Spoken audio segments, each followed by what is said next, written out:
Hindi talaga ako naniniwala sa mga surveys galing mula sa labas. Oo nga eh. Oo, kasi parang mas kilala nyo kami kesa sa pagkakilala namin sa sarili namin.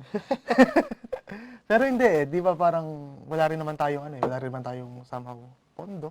Ayun. Or siguro, it's a matter of being arbitrary. And yung mga organizations na nasa labas ng Pilipinas is parang mas mapapagkatiwalaan. Pero as for me, hindi. Hindi. Kasi parang ano eh, you tayo have to be nakakaalam there. eh, di ba? You have to have your boots on the ground to really know what's happening on the ground. So, Di ba? ganon. Parang ano, It's like telling us how to run our country. No.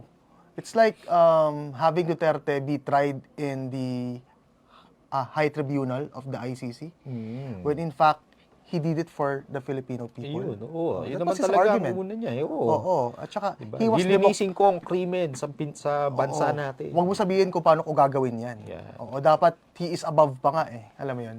Ay, pananaw ko lang yun ha. I mean, Oo. kasi democratically elected ka eh. Although, it's just plurality lang. Kasi Oo, tama. plurality lang yung hindi siya majority katulad kay Bongbong. Pero, kaya nga meron tayong kaya nga meron tayong demokrasya para bumoto eh.